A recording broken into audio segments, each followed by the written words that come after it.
Hello, everyone. Thanks for making the time to join us this evening. My name is Michael. I'm the events coordinator and publicist at Annie Bloom's Books. Let's admit this new person. For those of you who aren't familiar with Annie Bloom's, we're located in Portland, Oregon, in the heart of Multnomah Village. We've been around for almost 43 years now, and we are still plugging along. We're open on weekdays from 9 a.m. to 9 p.m. and on weekends from 9 a.m. to 6 p.m. Our website is always open. You can shop day and night at annieblooms.com. We offer curbside pickup, in-store pickup, local delivery within 3 miles, and a couple of different shipping options. You can go to Annie Bloom's and order all of these authors' books. I'm going to put the event website here in the chat. All the books are there, all their most recent books anyway. Oh, a bunch more people just came into the waiting room all of a sudden. All right. Yay! Yeah. Hello and welcome to all you folks who just came in. I was just telling people about Annie Bloom's and posting a link into the chat where you can buy the books for the authors tonight. First, I'm going to tell you about some other upcoming events. On Monday, October 18th, we have Portland poet Teresa K. Miller and along with San Francisco poet Amanda Moore.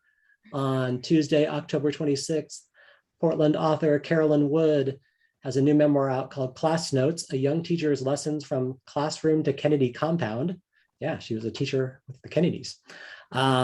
Thursday, October 28th, Portland author Sally Weisinger will be reading from her memoir, Yes Again, Misadventures of a Wishful Thinker. And we have a bunch more, well, we have a few more actually, just on our website up through the middle of November. Question from Kate there also in the chat for you guys to look at and think about. Tonight, we're delighted to be hosting Belonging, a middle grade author panel featuring Waka Brown, Kathleen Lane, Susan Hill Long, Kate Ristau, and Annie Bloom's own Rosanne Parry. I'm pretty sure I can say comfortably that the authors are all available to sign books. Let me know if you're not. So if when you're buying a book, please leave a comment saying that you'd like the book signed or have a personalization request. Leave that in the comments section when you place your order. At the end of this event, there'll be a Q&A. You can feel free to type questions into the chat and I'll read those to the authors.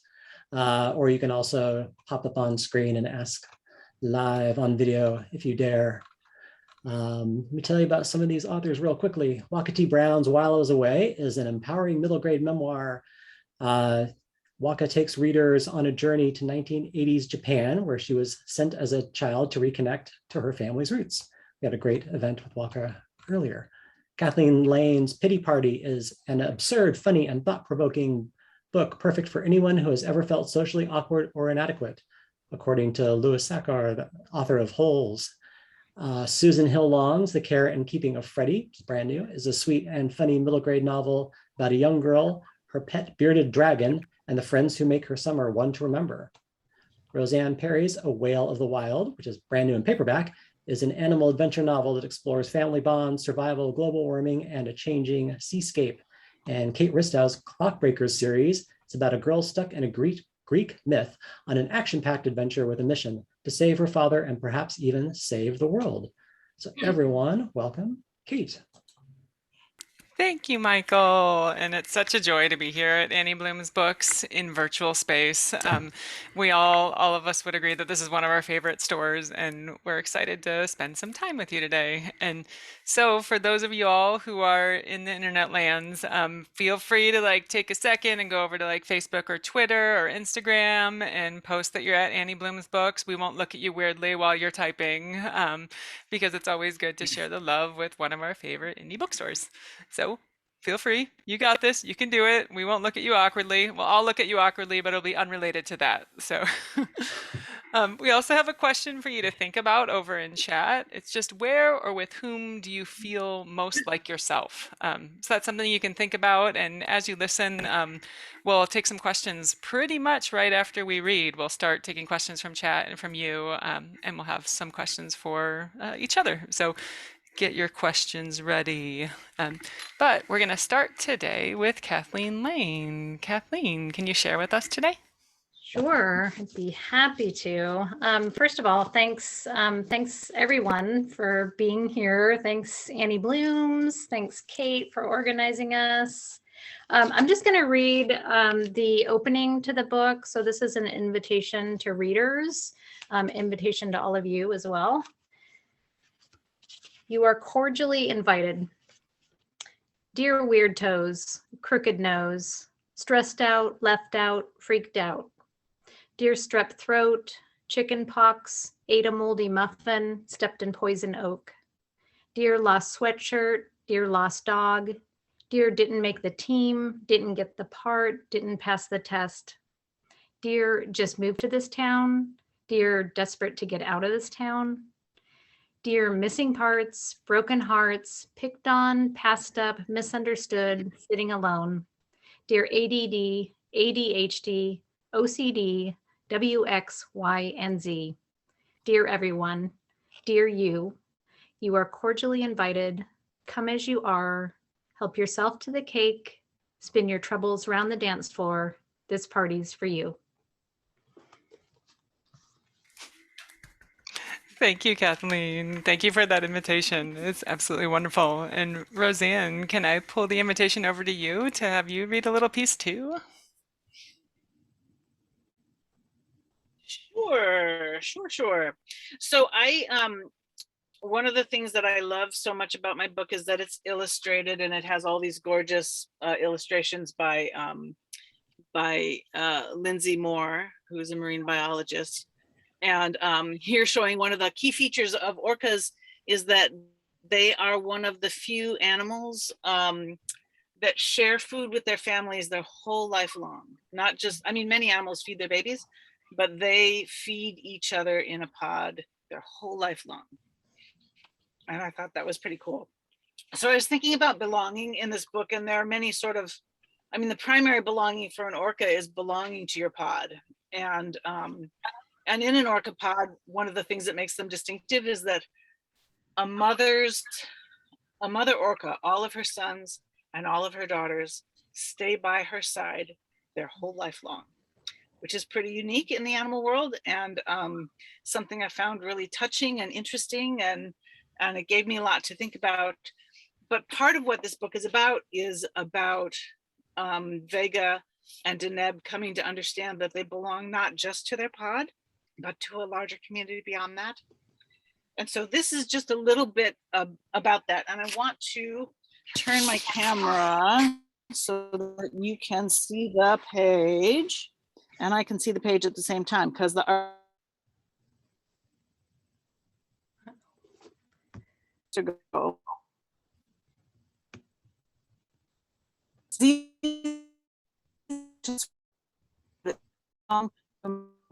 Not frightening, not exactly. Bigger than me, see bigger than me, do not have teeth. Still,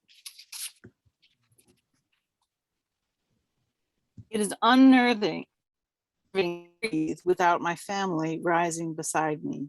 A few swift boats zip by, the kind that have lines with a hook on the end to kill fish. I swerve to stay clear of them.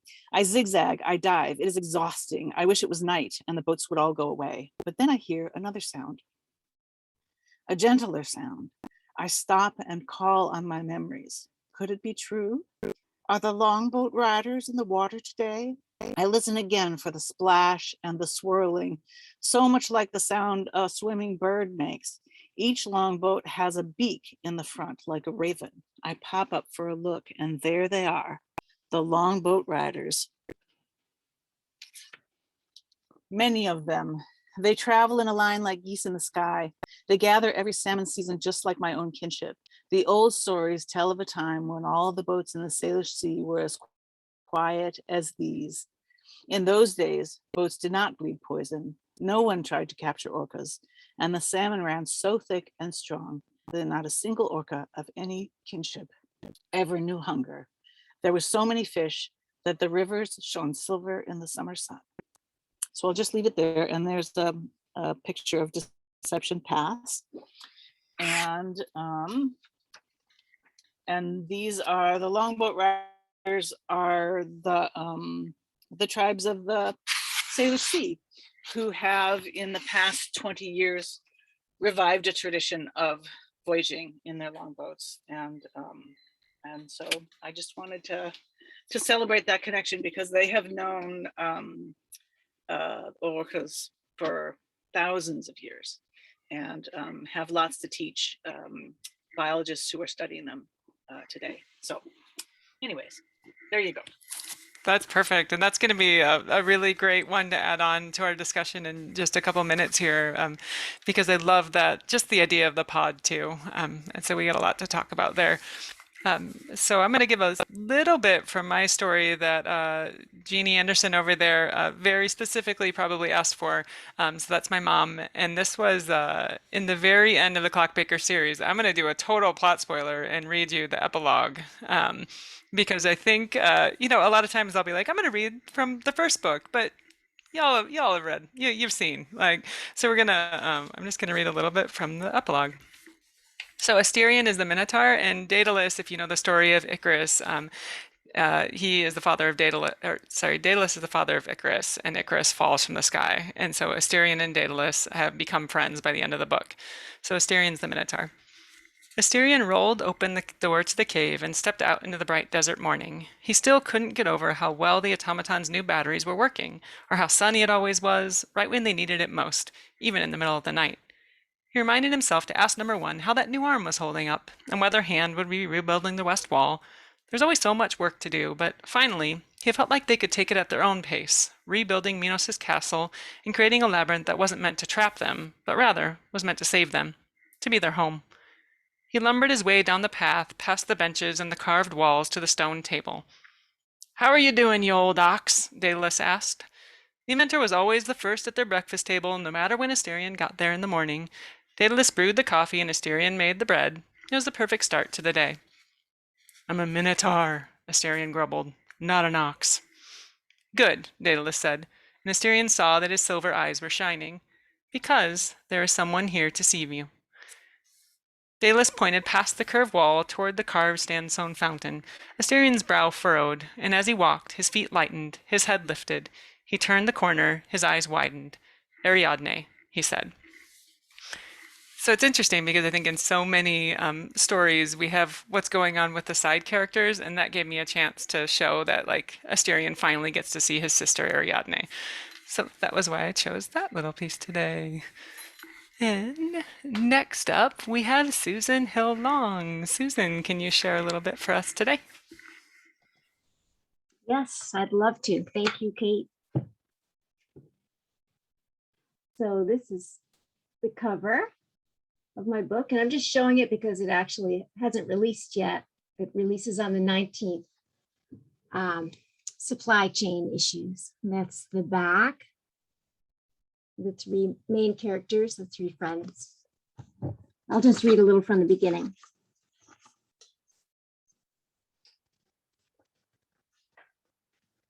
Give Freddy a better life. It was January when Georgia Weathers wrote that note and taped it to the side of Freddy's tank. Now somehow it was June. The ink had faded, the paper had curled. Freddy's life was not better.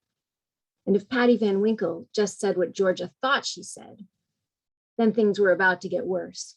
Georgia's best friend, Maria Elena Garcia, stood beside her at the pet shop. Maria lifted her eyebrows, poked up her glasses, and frowned around the pen between her teeth. Georgia swallowed hard. Did you say hissing cockroaches? Ay, Dios mío, Maria muttered as she pushed aside a lock of black hair that dropped as if in shock across her cheek. Maria's family was from Mexico on her father's side. Her mother was from Mexico too, the town of Mexico, Maine. Maria liked to copy her grandmother's dramatic expressions when circumstances called for them. Correct, said Patty Van Winkle. There's a tri-state shortage of crickets. Maria popped the pen from her mouth, flicked her hair back, and flipped open a small spiral-bound notebook. Interesting, she muttered. Definitely jot-worthy. Maria declared many things interesting and jot-worthy. Many things caused Maria's dark eyes to sharpen behind the pink plastic frames of her eyeglasses. She longed to be a writer of romance, or possibly suspense. Don't you worry, Georgia. Patty Van Winkle said. Bearded dragons aren't as picky as you'd think. Freddy will gobble 'em right up, no problem, right as rain. A bug's a bug. Georgia felt a bobble in her chest. It felt like a bug. Why was it that cockroaches seemed infinitely worse than crickets? And hissing cockroaches seemed much worse than regular non-hissing ones. Alrighty then. Patty put a box of what were almost certainly cockroaches onto the counter as if Georgia didn't have any choice about buying them, which she supposed she didn't. You'll see, Patty said. Cockroaches will suit Freddy's reptilian palate. They'll warm his cold-blooded heart. Blythe, Georgia's mother, had always been fond of surprises. The day Georgia got Freddy, Patty Van Winkle had accepted delivery of a bearded dragon by mistake. The pet shop does not handle this sort of unique, one-of-a-kind exotic creature, Patty told Georgia's mother that day. They all three stared at the baby lizard with his warty hide and a jagged edge of spines along his throat. I'll be shipping him back pronto. Oh, no, you will not, Patty Van Winkle. Georgia's mother had knelt before Georgia in the pet shop. Blonde curled hair fell shining to her shoulders. Her coral pink lipstick had gotten onto her teeth, which Georgia could plainly see because of how her mother was smiling in a big way that made Georgia feel strange in her stomach, as if she'd swallowed an ice cube whole. I am determined to purchase this exotic creature for my daughter, her mother had said, to have and to hold. She ain't gonna marry it, Blythe, said Patty. Blythe smiled, cupping Georgia's chin. This lizard represents my love for you. Cold-blooded, said Patty. Blythe stared right into Georgia's eyes. Undying, she said. Says here, Patty was scanning a pamphlet marked, The Care and Keeping of Your Bearded Dragon. They live 8 to 15 years in captivity. What do you suppose happens after that? Blythe's eyes narrowed and she sliced a glare at Patty. 8 years, 15 years, who cares? It's a lifetime. She turned back to Georgia. It's forever. Then she kissed Georgia's cheek, smack, smack, and stood up. Georgia, she said, you will remember this day. Georgia remembered all right. That was the day Blythe left town with Lyle and Vicky. And I'll stop there.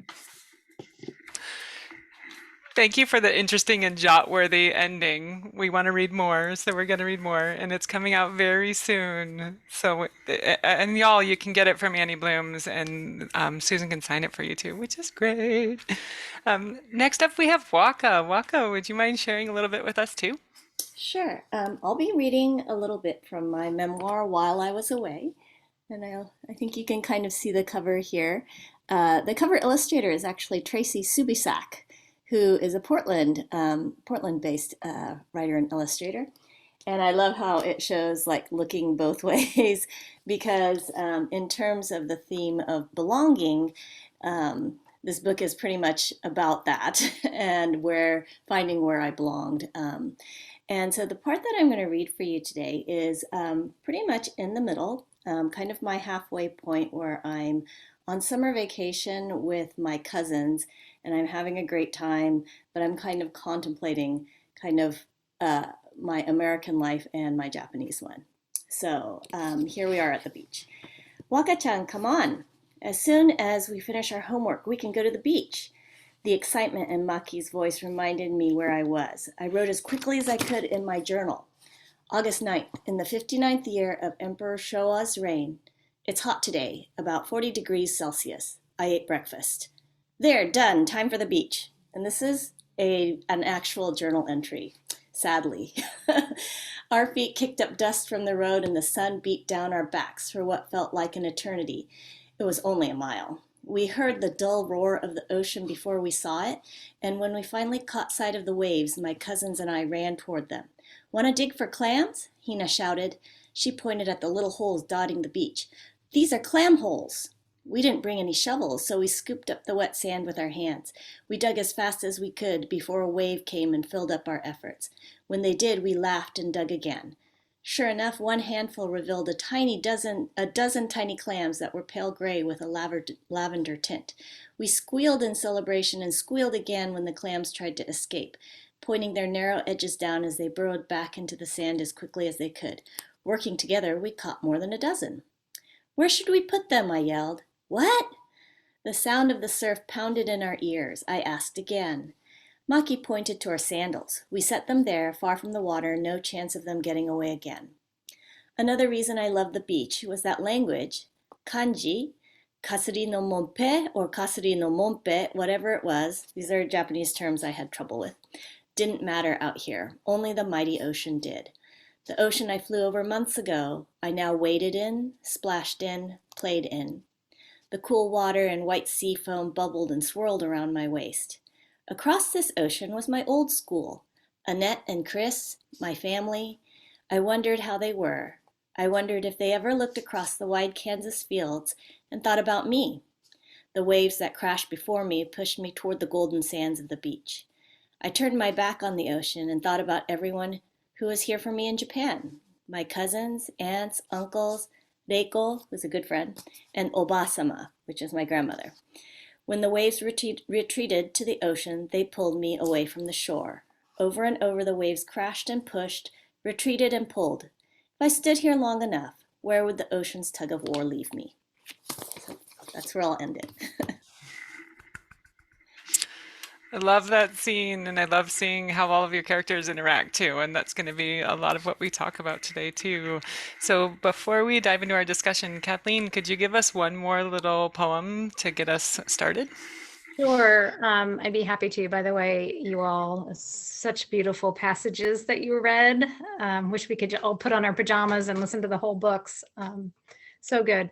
I think it's maybe worth just explaining what this book is a little bit, because it's kind of odd. So there's the opening, which I read, and then there's the closing, which I'm about to read. But in between, it's a collection of stories and quizzes, like personality tests. There's a choose your own catastrophe adventure, a letter from the Department of Insecurity. So I guess in terms of, the theme, I think they're really about that very important friendship, which is the friendship with ourselves that we all need to develop over the course of our lives, and kind of make friends with those uncomfortable emotions and feelings that we have about ourselves. So after that whole journey, we come to the end, and I'll just read you the very final piece. So long, soda spiller, cat tripper, chip choker. Glad you could make it, clumsy dancer, nervous laughter. Thought it was a costume party. See you next time, lost every game. Wish you never came. The party has ended. The ice cream has melted. The dog has made off with the last little smoky. So grab your party horn and your worries. Pick the gummy lizards from your braces. Brush the crumbs from your punch-stained grandma shirt. And go on out there and be the totally awkward, anxious, odd, normal, lovable, singular human that you are. Because that party, the real party, the you party, is the only place to be. Yes, and that's the best way to kind of dig into the discussion part too. Just being yourself and being your best friend too. And friendship was something that I was immediately going to ask you all about and talk with you about. So in any of your books, and we can start with either Waka, if it's okay to start with you. What role does like friendship play in your books? How do you weave the idea of friendship in? So when I went to Japan, I had a new school and everything, and all the girls were immediately nice to me, and I felt at home pretty much right away. And I was thinking how great this is, how silly I was to worry, until about a month passed, and then two girls came and approached me and said, "Okay, well, we would like you to choose now which group you'd like to be in." And I thought to myself, "What do you mean?" What do you mean, what group? And they're like, "Oh, well, we noticed you play with everyone, but so-and-so is from one group and I'm from another group.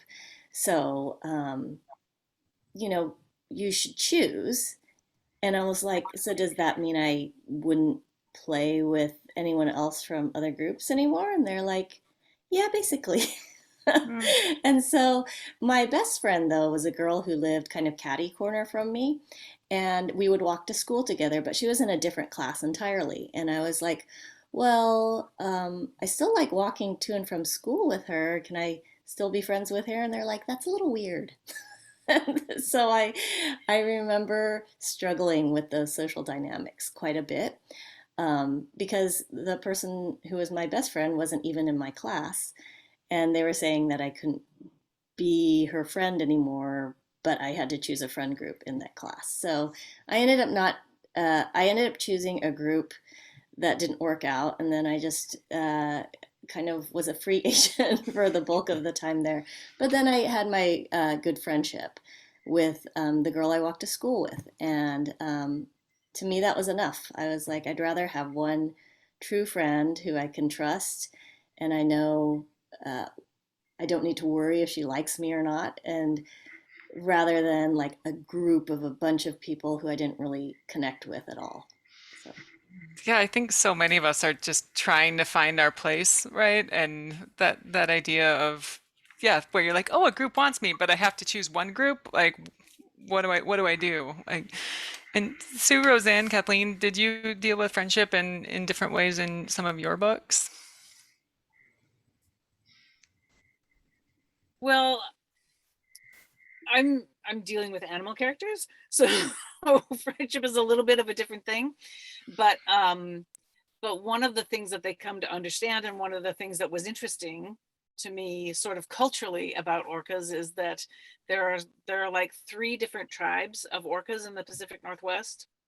There's a salmon eating tribe that comes into the Salish Sea and also travels up and down the coast, and they eat fish and nothing but fish.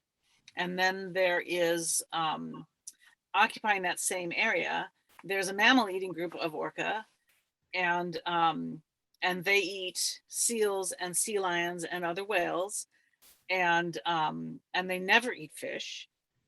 And these 2 groups of orcas have occupied exactly the same space. They look almost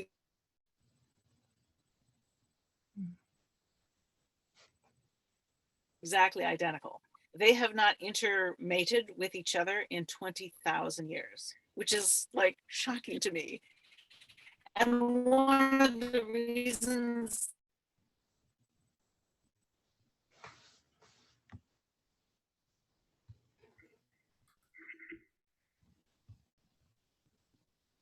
Okay, Oh, so I'll cut her off and then she'll come back in right when I start talking. So that's how this works.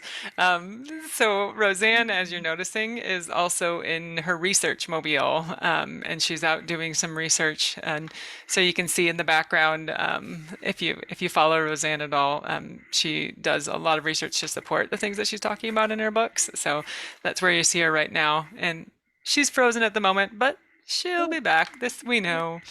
One of the things that she was mentioning was these different pods and these different groups, right? And how certain groups would only eat fish, and certain groups would eat other things. And this thing that we see in middle grade, right, is we're moving outside, away from our families, and spending more time with our friends. And in some cases, like you might be wrestling all the time with one of your friends, but then your other friend chooses track. So then you have this kind of like moving away from different friend groups and trying to figure out like where you belong in all those friend groups. And then there's also that huge question of family, which I mentioned because family and friendship are 2 things that you're really trying to figure out when you're in middle grade. Sue, how do you kind of approach those that feeling of belonging and family and friends in your book? Yeah. It's interesting that you say, I consider all the books I've written to be sort of family novels, because there's always a lot about the family dynamic. And this one, as in the pages that I read, that George's mother has left town, and it's been about 18 months when the story starts. So she's having a difficulty feeling her place in what family remains, and she misses her mom. And then her best friend Maria's parents have moved out of the house for the summer and moved into their travel trailer in the backyard, and we left Maria and her many siblings kind of to sort of benign neglect. They kind of taking care of themselves. And then the third of the friends is Roly, and he's brand new. You meet him in the next chapter, and he's a foster kid, and he's sure that he's in town only temporarily. So each of these kids has a completely different family situation, and that they're trying to figure out and navigate. And then together over the summer, they work off each other and help each other, and kind of chart the course of where they're going to be heading once fall comes around. Yeah. Yeah, and that idea of like navigating your family situation and your friend's situation, that comes up in Waka. Your books like deal with that immensely, right? And I'll say your main character goes over and stays with your grandmother, right? And it's this thing of she's your family, but also there's so much more to that relationship. And yeah, do you want to talk a little bit about how she the kind of relationship in that book? So my grandmother, she had a pretty difficult life. She was a single mom to 9 kids during World War II. And my grandfather died when he was only 50 years old. So she supported the family by taking like sewing jobs, and she lost a few of her children to like tuberculosis, and one to it was a hard life. And so she was not like a warm and fuzzy grandma, but she is the person who agreed to take me in for 5 months, and I would live with her and go to Japanese school. And so it was an interesting time because I had been exposed to like grandmother, granddaughter relationships with like my friends in Kansas, and those were much more what you would imagine a grandma to be. Like she was all hugs and candy, and here's a $20 bill, and like, so that was my friend's grandma, and my grandmother wasn't anything like that. And so, and I knew that because, I knew her from before. But she did tell me a lot about my family, like my extended family. And so, and she never treated me like a kid. Like she talked to me just like how she talked to the person at the store, how she would talk to my aunt. And so in a lot of ways, I kind of appreciated that. I knew she wasn't sugarcoating stuff. I knew she wasn't making stuff up for me. She treated me almost like an equal.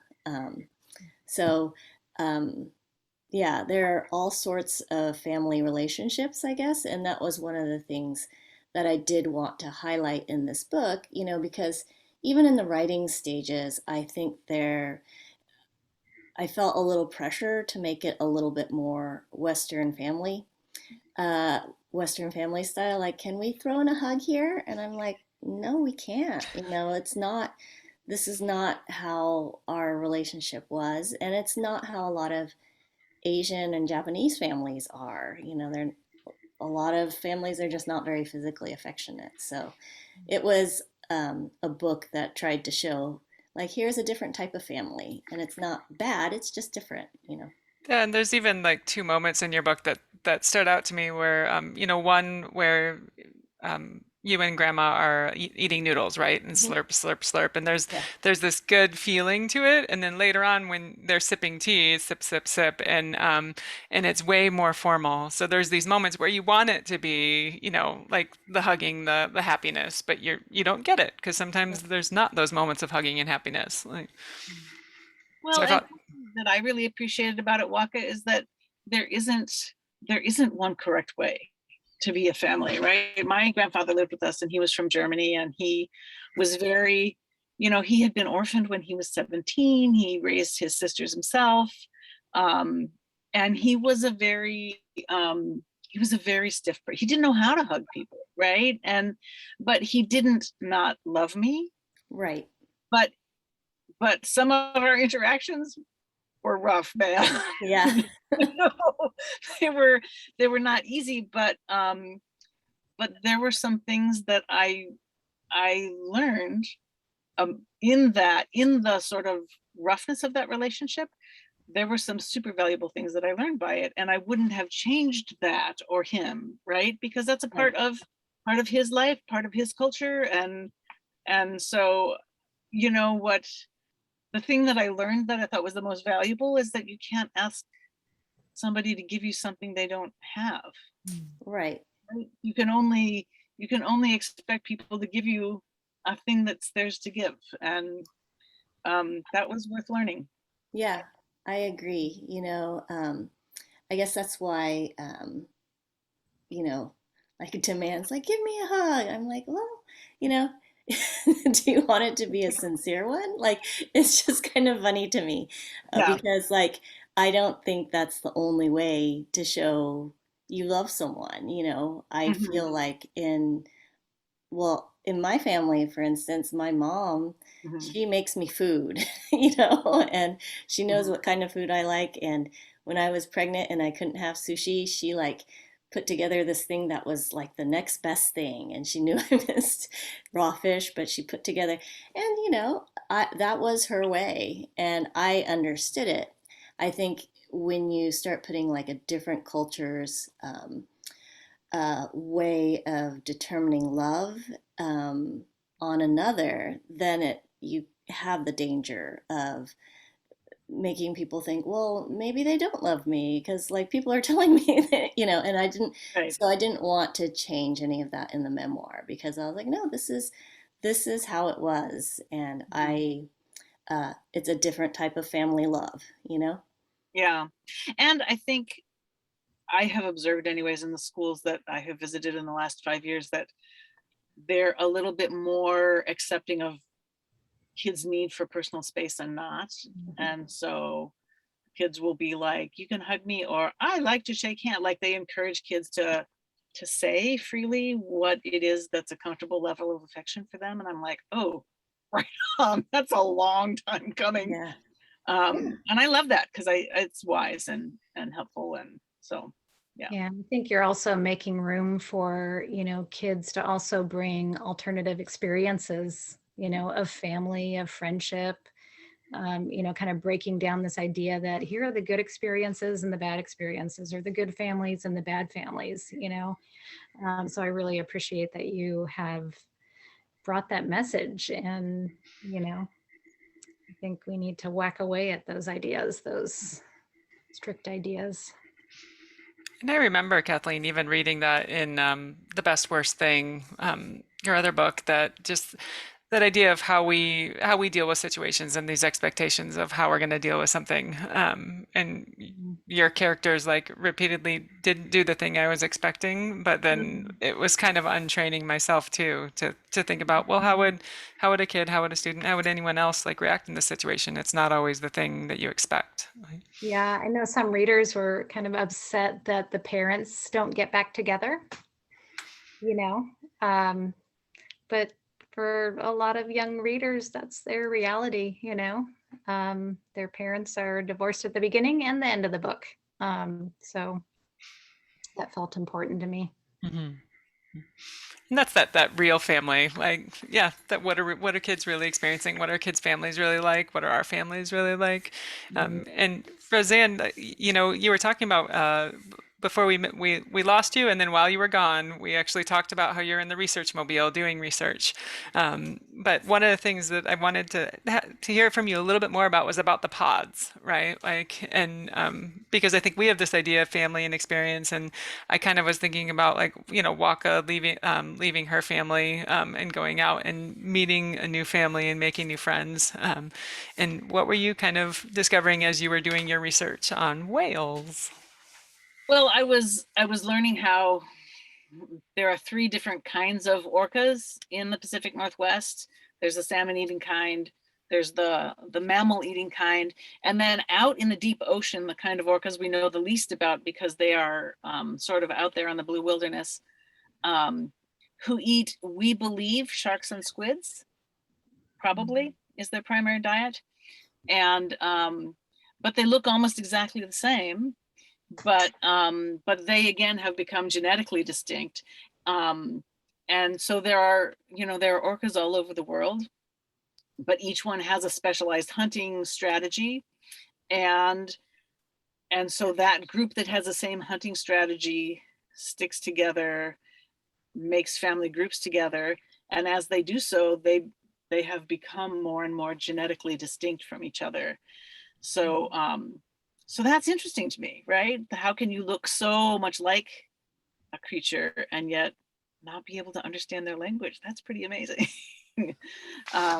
And I did that immediate thing of like trying to make connections then to our experiences, even though I think you're pretty much not supposed to do it, but I do it all the time. So Okay. did you do that where you were like making connections to your own experiences and your own family? And Well, I mean, I have lived where I don't speak the language, right? I've lived overseas, and I've visited places where I don't speak the language, or where I thought I spoke the language, right? We lived in Germany for a while. I spoke German with my grandfather when I was growing up, but he was from Berlin, and my German teachers in school were from Berlin, and I moved to Bavaria, and I had like the first month I was like, what are you people say?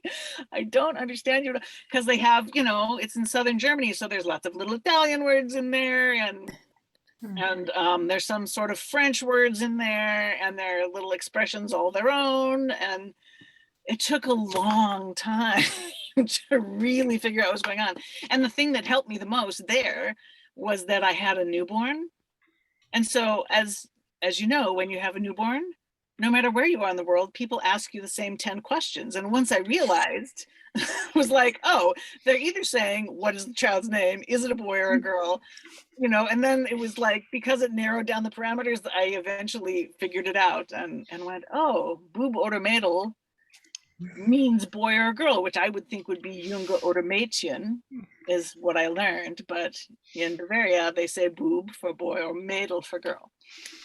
And so, I had to relearn that culture, and they just always laughed at me all the time and assumed that I was Dutch because I have blonde hair and was speaking German incorrectly. And Waka, did you want to add something into? I know that you, just reading your book, we saw those experiences coming through, and even in that little section that you were reading, and the picture on the outside of, the same you, but the you with the haircut that you got when you were over in Japan, and then the you like either before you went or after you went, right? Did you find yourself having some of those experiences? Yeah, because like my Japanese was conversational and it was within the family. And so I totally wasn't used to like school Japanese. And when you're that young, though, it's not as much of an issue. Like I found with my Japanese language skills, as I got older, I would stress about it more. And so when I was younger, I was like, I don't know what's going on. That's okay. And sixth grade was kind of that turning point where it's like, oh, I feel really stupid, you know. But yeah, it's when you're out of, I mean, even when I lived in Japan as an adult for a couple of years, uh, I felt like I was starting to like lose some of what was going on in the US. And we saw that with a lot of people who we referred to as lifers, these expats who lived in Japan for their whole lives. And we'd kind of tease them because it's like they had no idea what their home country was like anymore. So, yeah, I can definitely relate to what Rosanne is saying. It's just the language that you think you know is not necessarily the language that is used everywhere. So, yeah, definitely can relate. I can definitely feel it. And if you have any questions, you can go ahead and drop them over in chat too. From Martha, we have a question for Sue, and then for everyone. How do you get in touch with the particular belonging questions that kids today face, so that your readers face? So Sue, you want to start? Oh, thank you, Martha. That's a good question. Waka, when you were just saying that things, your sense of yourself in the language, and you didn't really care, everything's fine, and then around sixth grade things started to turn. I feel like that is true for everyone. Sixth grade, everything starts to turn. And Martha, I think just kind of keenly or unfortunately remembering so well those turnings in my own life and in my daughter's lives, when they start to see themselves differently among their peers and their, as we talked about before, their position in their families. I think that it has sort of ever been thus. And so it's kind of almost comfortable for me to go back there and explore it again with whatever characters I'm getting to know in the book I'm writing.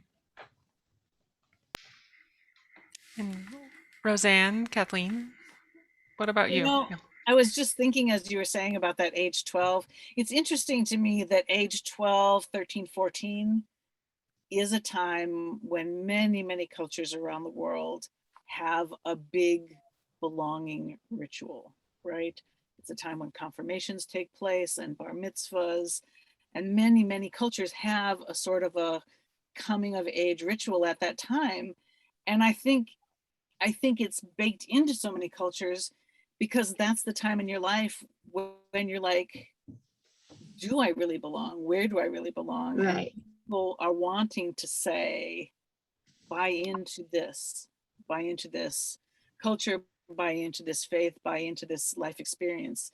It's what, we want you. And it's a way to sort of put your arms around a child culturally, right? Yeah, that's interesting. To recognize. There also can be a lot of resistance to it in childhood. I mean, yeah, I don't know. I remember not wanting to turn 11 because I was like, that's it. Yeah. Everything's going to go to south fast. Yeah. And just having a sense that was on the horizon. Right. But yeah, that there was some threshold of childhood that you crossed and you could never go back. It was sort of like that Neverland thing. I think it's why the Peter Pan story is so compelling, even though it's sort of a little bit horrifying in some ways, right? But I think what's compelling about it is that people have that sense of never being able to go back to Neverland, that you cross a threshold and then it's all different. And it's all different. And then the other thing, sometimes you have this sense of things breaking. And when you're in childhood, and again, indeed our whole lives, but and then also the sense, Kathleen, you were saying that some of your readers were disappointed that the parents didn't get back together, and that there is something really, of course, true about that. Some things can't be repaired, and but they can change, and they can become something, they can be transformed, but perhaps not repaired. Yeah. And I think that's, something to approach, maybe not with terror. Yeah, no, I appreciate you saying that. And, for me, and I know there are some younger people in the room, and just to sort of cast some light on the whole, because I know we're talking about, the dread and the change and all of that, I think, and this is Create More Fearless is a program that I started after the Best Worst thing. And it's really about kind of seeing those parts in us that we want to push away, or, that, even our anxiety and our worry and that energy in us, that there's sort of, that there are some gifts that come along with that, if we can, instead of, creating this tension in ourselves by pushing away all of these awful feelings that we're having, and instead sort of just wrap our arms around them and kind of recognize that the human experience isn't supposed to be all, candy and bunny rabbits. It's, we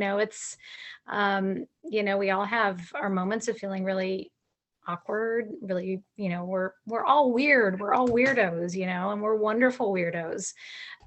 So I just really think that, I don't know, it's an opportunity. I see it as an opportunity for, young people, if they can sort of, I know it's hard. I know it's it's a big thing to ask, but you know, to just sort of make friends with some of those parts in you that you aren't really that, you know, that you haven't loved maybe enough, and to look around you and not assume that other people aren't feeling that same weirdness inside of them.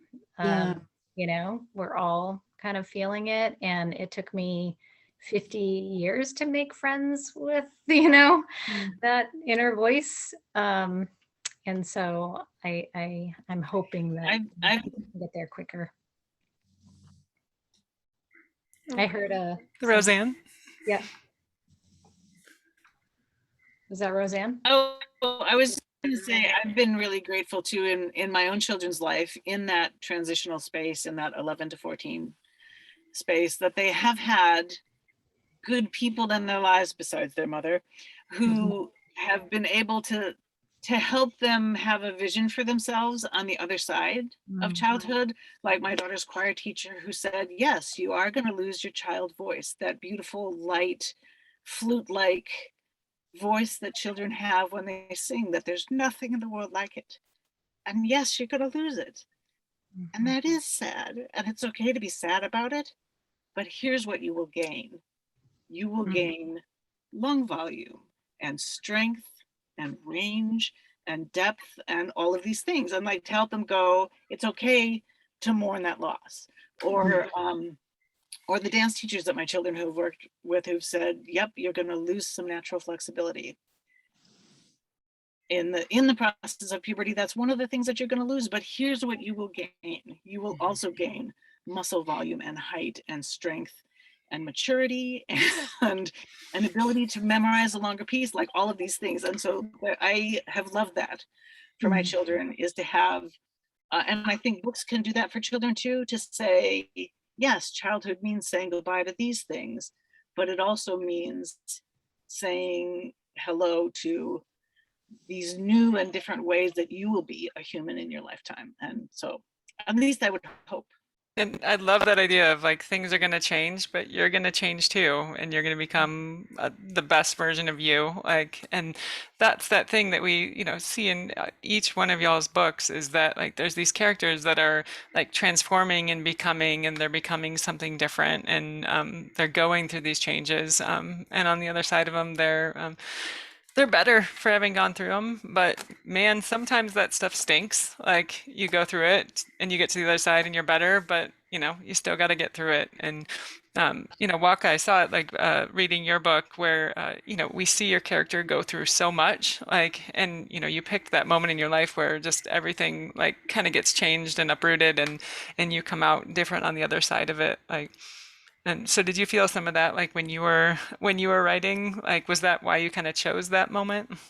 Yeah, I mean, those 5 months were like probably the most formative ones in my life and in my young life. And it feels like, in terms of Martha's question, with the belonging questions that kids today face. My book is based on my 12-year-old life, but I have 3 sons who the youngest is now 12.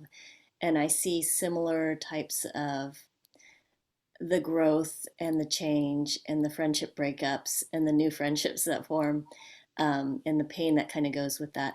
I see it again, now from this perspective. And I was just thinking about one of my children, and they had like a tight like elementary school group of friends, and they're not really close anymore, and that's okay because they all have different friends that that they chose, and it's not just proximity or their parents are friends or whatever. And I think they really cherish those new friendships. They have fond memories of the old ones, but I think that that issue of hanging on, hanging on to childhood and hanging on to those friendships, I think all of our books kind of help, you know, let them see that it's okay sometimes to let those go. Yeah, I think and Sue's pointing it out over there in chat too, that there's still these amazing moments of humor and also like sparks of light and sparks of life, like in all of our books and all of our experiences. Like, and yeah, that definitely came through in the excerpts that everyone read. And then also Sue, when you wrote that, it also made me think of which we haven't talked about, Magic Mirror, right? Your other book, where there's all these characters that are all coming together, right? And on this big quest and on this big adventure, and you kind of see the story unfold, and that's the other place that I particularly saw friendships in your books, like.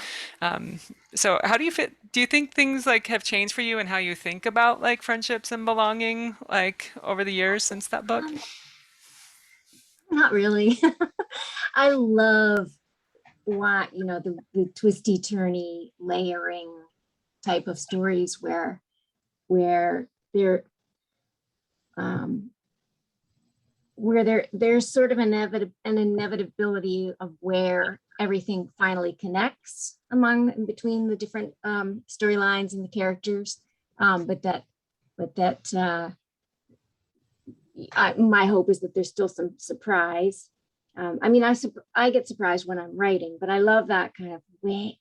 There's a steady approach of these stories and these people coming together, and I just find that really fun. And also, of course, in life, that is really fun when people come together in different cool ways, and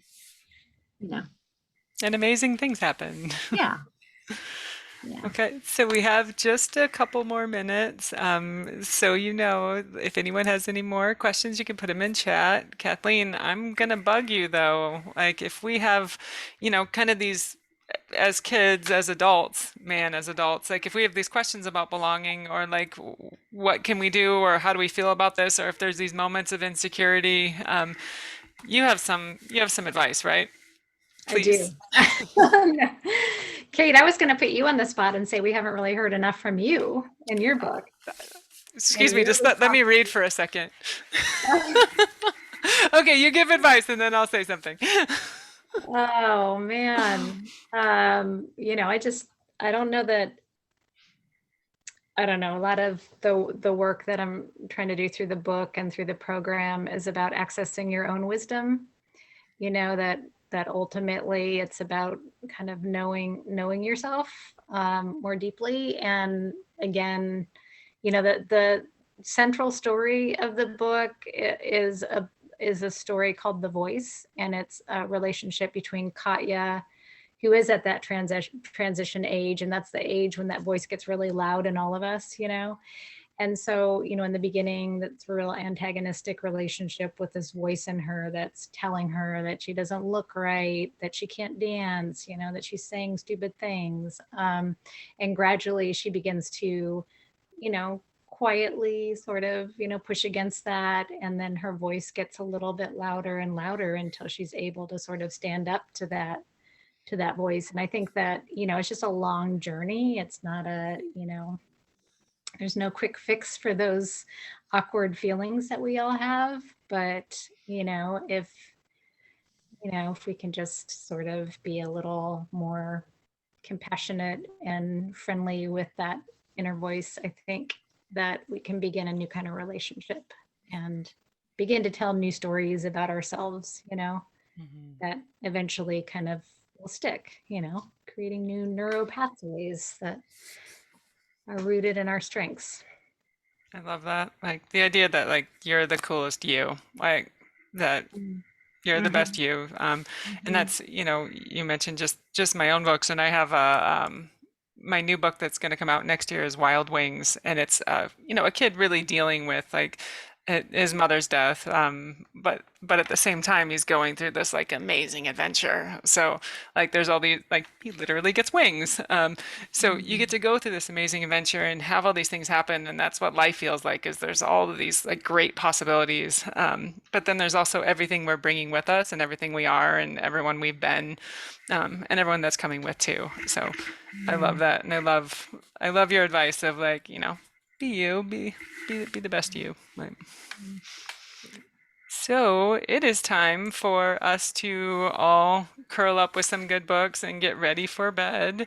So thank you very, very much for joining us. And Michael, where can we get some good books? Tell us. Well, let's see. I think that you probably want to get them at the link that I'm going to put in the chat again for everyone's books here. You can go to that one link and order or pre-order everyone's books. And we'd really appreciate it. Again, if you want it signed or personalized, leave a note to that effect in the comments when you place your order, as Jean did earlier. Yeah, thanks. And we will get those taken care of. Awesome. Thanks I everyone wanna so much. It say- was a great event. Yes. I want to say really quick, I just got an ARC of Waka Brown's new book, Dream Annie Dream, which will be around in January. This Nice. just came to the bookstore, Waka, so Oh, it I'm just excited did. to read it, but this one will be her new book in January. Oh, yay. Thank you Very so much. exciting. Yes, Great. congratulations. It looks so Thank good. you. I've got Oh, my, got my whole bookshelf here. All right. Yeah. We're reading tonight. yes. All right. Thanks so Okay. much, everyone. This event's being recorded, so it'll be up on our YouTube channel probably later tonight. So, and that link will be on that event page that I posted in there. So you can tell friends who and family who missed it to go there and click on that and they can watch the event. All right. Thanks, everyone. Have a really good night. Thanks for hosting. Thank Kate. you. Thanks, Thank Michael. you. Bye-bye. Thanks for Bye. coming. Bye, everybody.